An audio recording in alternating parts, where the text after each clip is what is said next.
Hey guys, how you doing? Another video. I figured since I'm getting rid of this, to get a 7-string version of the same guitar. Well, we have a problem. There's a cat that wants in. My hair looks like shit. It's like really windy outside, and I just got home from work, so yeah, I'm kind of screwed up, and this whole setup isn't really the way I want it. Really? Really? Okay. Anyway, back to the video. Cat wants to be part of the video. What else is new? So, this thing. This thing is the Schecter Diamond Series. It's the Demon 6. I don't know if you can see this, but I changed the pickup covers from black to different. Same thing with the tuners. I put locking tuners on here as well. So it's squeaking because of the strap lock. So, a little bit about the guitar. 24 extra jumbo frets.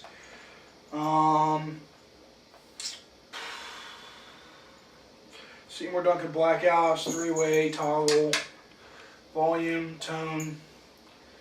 I mean, that's pretty much it. It's very straightforward. Nut is made of tusk nut. Very good. Yeah, and that's pretty much it. I mean, there's not much else to say about this guitar. They are active pickups, so they do take a battery. So yeah, there's your battery pack thingy jigger. Yeah, I mean that's pretty much it. The tuners that come stock on this guitar are Schecters, the regular Schecter stock tuners. Like I said, on this particular occasion, I had them upgraded. I bought some hip shots with the open gear. So yeah, that's what's on here now. Pickups are the same. Like I said, the only thing I did was I changed the tuners, and I had these weird cream, off cream thingy jiggers laying around the house. So I figured I'd put them on there and see how they looked as opposed to the black ones, and yeah, I kind of like it. But yeah, enough said. So we're going to go through some tones. Unfortunately, I cannot mic up the cabinet with my Focusrite right now because I got rid of my old PC and I bought a MacBook that I found on eBay for like next to nothing, and it runs the current software, so it's capable of doing that. But unfortunately, it did not come with a charger, so now I'm waiting for a charger from Amazon. So yeah, thank you, Apple, with your bullshit magnetic charger thing that only works with Apple products. Anyway, I'm going to go clean that overdrive, run through each of the pickups. You know, there's not really going to be a long video. So, here we go. Hopefully it doesn't, you know, this doesn't sound like shit coming through the camera microphone.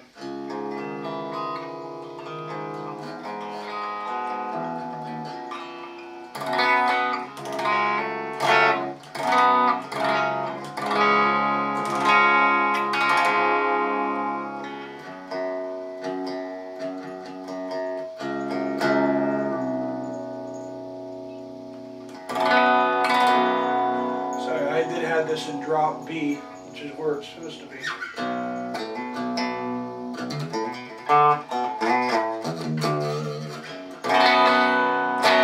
There we go. Anyway, so here's your neck.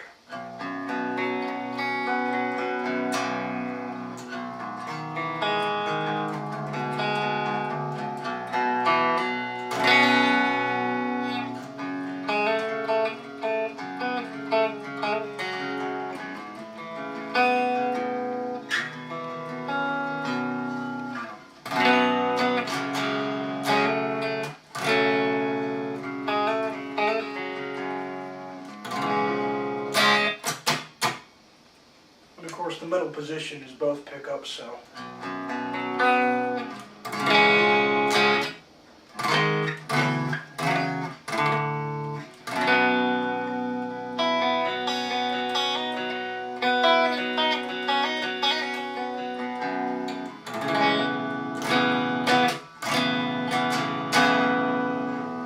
I mean, this guitar does sound really good clean, but I mean, most of the time, just like any kind of guitar like this, I use it for heavy style riffing and metal solos and all that other good shit. So we go to the crunch channel and do a little rhythms, and then I'll do a lead tone for you.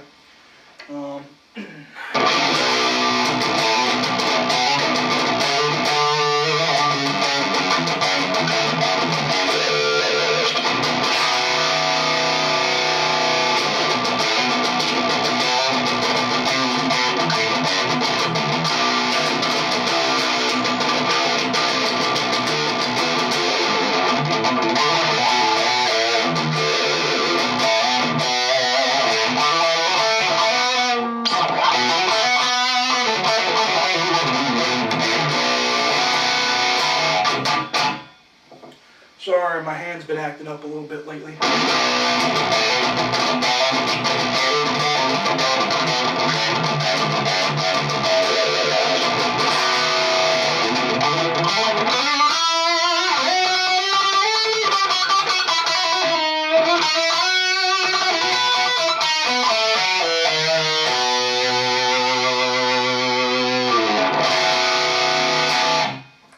So there you go, pretty much your crunch tones. If you want a little bluesier of a tone, you know, switch over to the neck position, and you can get that as well. I'll roll off the volume a little bit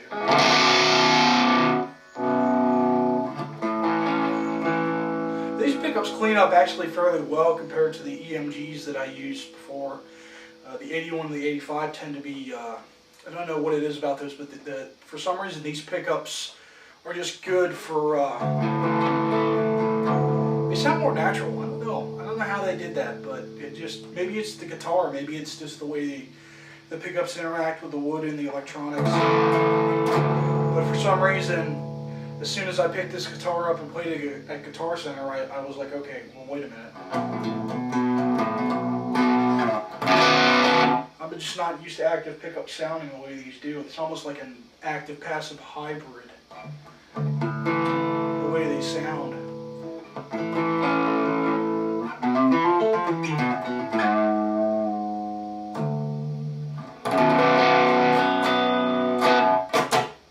Of course, the 7-string version of this particular guitar, the Demon 7, actually does have EMGs in it. They're the EMG 7s, the 81 and 85 7. So, of course, you know, then it's going to be a whole other story. But I don't know. I mean, I guess I won't have an A-B comparison until the guitar arrives, which probably won't be until tomorrow or Friday. So when it shows up and when my charger finally shows up, I'll do a proper review of this. But, I mean, you know, this guitar, I've had it for quite a while. I just found that it might be more convenient for me if I got a 7-string, because I like to play a lot of riffs down in that D my fault. Down in that B register, like I'll try to, this guitar I had it in baritone for a while as well. But the only issue with that is when you go to do leads, you kind of, I mean, it's almost like you got to fight to find room, and a lot of issues with having the thicker strings in there. Of course, you have thicker tones. And I was finding it hard to get the amplifier to sync up with having that low of a tuning. You know, you're trying to set it up like, you know, the stuff that you're used to hearing, you know, lead playing and rhythm playing and stuff like that, where it's very mid-focused and nice and crunchy and sounds good. And it's more of a struggle than you might think to try and get tones out of an amplifier. You know, it's not overly treble, and it's not way too much bass. It sits in the center where it should. But this, of course, is an EVH 5150 with EL34s. I did get rid of the other one, so everybody can yell at me now down in the comment section. I got rid of it because I like EL34 tone a lot. The first amplifier I really ever owned was a Marshall. It was a valve state that had an EL34 power tube. I bought it used, and somebody had put an EL34 power tube. I'm not sure if they came stock that way, but this one had one in there, and I love that amp to death. I played it until it broke. And then I had a PV shortly after that. It was a PV, it was their special Sheffield, really old thing. Their 2x12, heavy freaking, big ass freaking, spring reverb tank in the bottom, freaking old school shit, man. That thing played super duper well though. And it was when I started to play the PV that I found that I preferred the Marshall tone over the PV tone. So, as I was using the other one, I was trying to get it to function with the kind of tones that I wanted. And for the most part it did. But I was like, you know what, if I have an opportunity to try out the EO34 version, I'll just sell the other one, I'll pay off what's left of the cabinet, which, I still have a few payments left on. I'll do that, I'll spread it out, and then I'll get this one and see where it goes from there. And I'm happy to say that, this is the one that I'm going to keep for, like, ever and ever and ever. I love this thing. And this is the new version with the gain and the volume are double stacked. So you have your independent gain and volumes for your blue and your green channel, which is not, it wasn't an option on the first run of these 5153s that Eddie had put out with Fender. Down in Mexico. So yeah, let's go over to gain number 3. So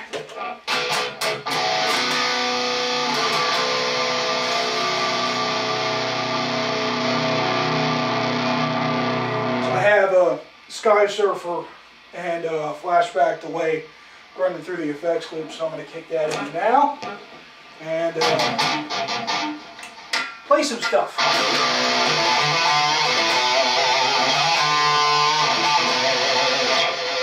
Stuff like this.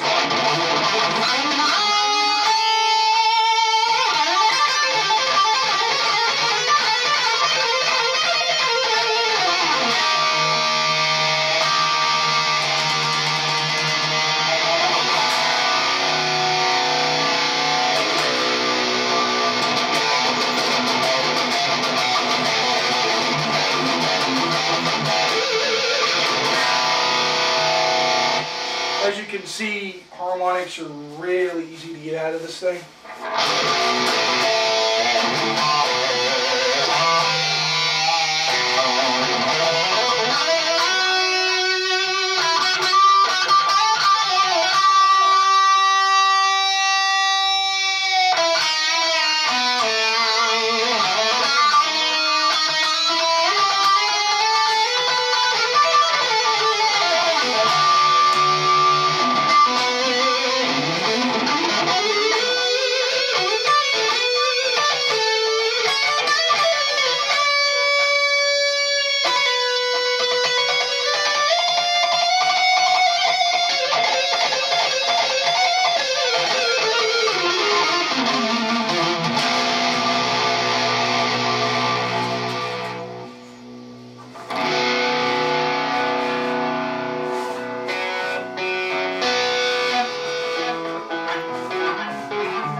My one gripe is it just started to do that, and before I was going to get rid of it, before I decided on the 7-string, I was actually going to go in there and see which connection was being a pain in the ass to resolder it, which is a fairly easy thing to do. So, I mean, you know, if you wanted to put a knock against it, that would be the only thing. But with something that's such an easy fix, you know, just go in there and clean it up a little bit, and you know, just resolder a wire, and it's good as new. And you won't have to worry about it because you know you already know where the problem is because it's attached to the switch. So yeah. So if there's anything to critique, if you want to be a critiquer, that would be your thing to go for. But other than that, I mean, hell. I don't even really need to explain this thing. It explains its damn self. I would like you to explain yourself. No? You're just going to rub the guitar? Okay. That's just fine with me. Just don't poke yourself in the eye. Oh, God.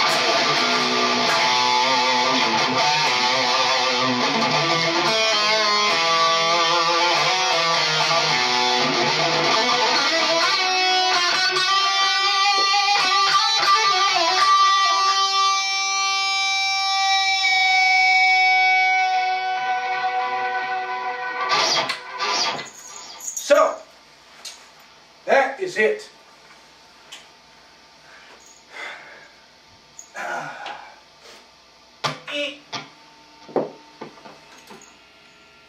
goes on standby. So, comments, questions, spec information, or for anything that I didn't really cover, which most of what I covered is pretty much all you need to know. If you're worried about string gauges and you want to know the radius, I am fairly certain, don't quote me on this, but I'm fairly certain that the last time I checked on that, it was either a 23 3/4 or a 24 3/4. It really depends on the kind of guitar, and you would think that this one would be a longer scale, but it actually might be a little bit shorter, because as you can see, I mean, this is a good benchmark, because this is a 25, or I think it might be a 24.5. It's fairly close to a 25. So, that being said, looking at how long the scale length is on this thing, and of course this is a floating tremolo system on order special. The Jackson version, licensed by and provided by Jackson with the help of Floyd Rose himself. And of course this one is just a regular string through. So obviously, being that that's the kind of construction that you're looking at, you can tell right away, even by just nut to where the neck meets the body, that it's actually a fairly shorter scale length than the Jackson over there. So, but not to say that's necessarily a bad thing, because it allows you to put thicker strings on there if you're you know, a more experienced player and you're buying this guitar and you like you like to have some you know, some grip on your strings. And of course the neck profile is, yeah, that's a C-neck profile. So it's got, you know, a pretty good amount of wood there. It's not super duper thick, but it's fairly thicker than the Jackson. The Jackson's actually a little bit wider, a little bit flatter than the other one. That's more of a D profile. So yeah, I mean, playability's pretty good. It's just a really great guitar.